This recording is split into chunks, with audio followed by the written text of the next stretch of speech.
અચાનક મારા એક ખાસ મિત્ર વિજયનો ફોન આવ્યો.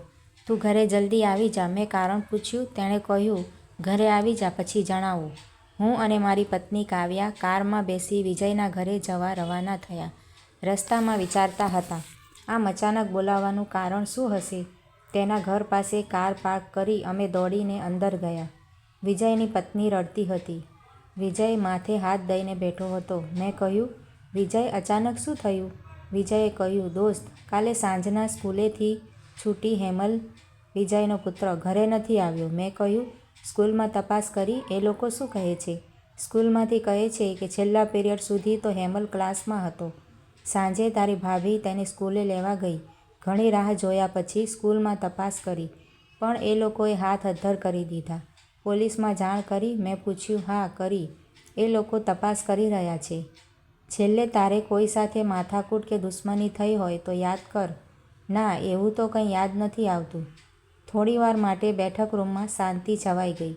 ત્યાં જ મારી નજર અચાનક તેના ઘરમાં કાચના ટેબલ ઉપર પડેલ એક સુંદર ફોટો ફ્રેમ ઉપર પડી. દાદા સાથેનો હેમલનો ફોટો, હોળીના કલરથી રંગાયેલ. અને મને યાદ આવ્યું, પારિવારિક માથાકૂટને કારણે વિજય તેના પિતાને ગયા વર્ષે શહેરના ઘરડા ઘરમાં મૂકી આવ્યો હતો.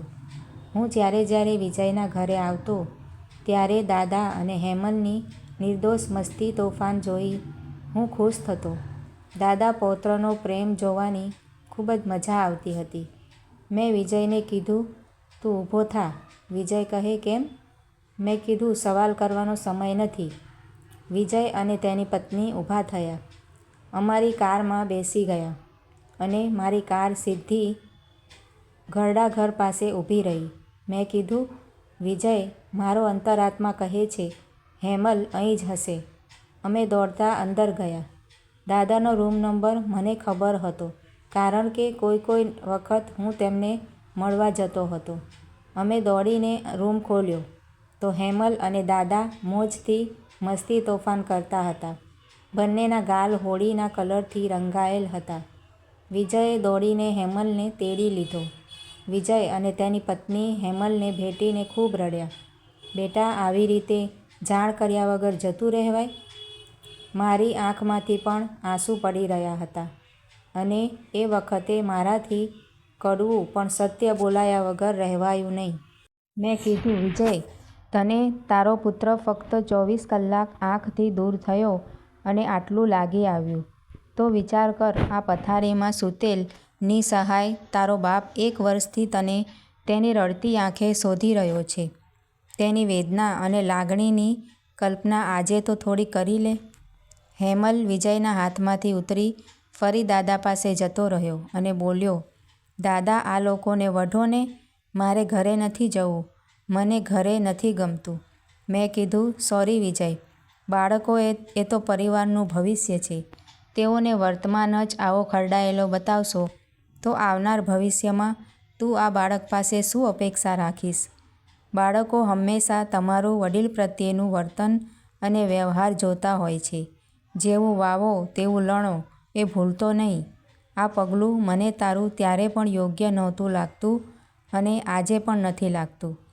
દરેક માને પોતાના સંતાન શ્રવણ જેવા ગમે છે, પણ પોતાનો પતિ જો શ્રવણ બનવાનો પ્રયત્ન કરે તો આંખમાં ખૂંચવા લાગે છે.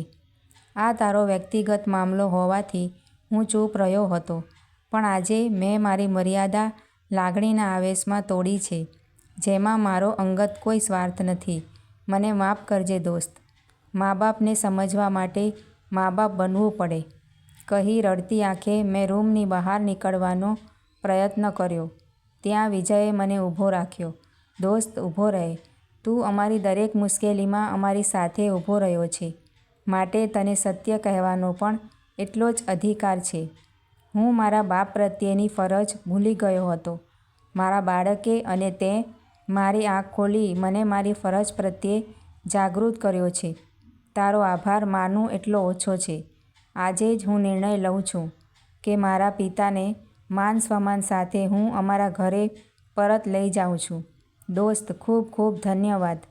દરેક સંબંધને સ્વાર્થથી જોવાને બદલે ઋણાનુબંધથી જોવાની આદત પાડ.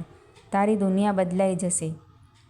મારા મિત્રને ત્યાં બનેલી આ સત્ય ઘટના છે.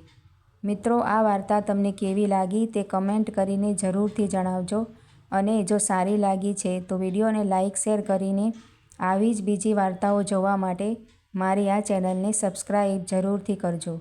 વિડીયો જોવા માટે તમારા બધાનો ખૂબ ખૂબ આભાર માનું છું. Thank you.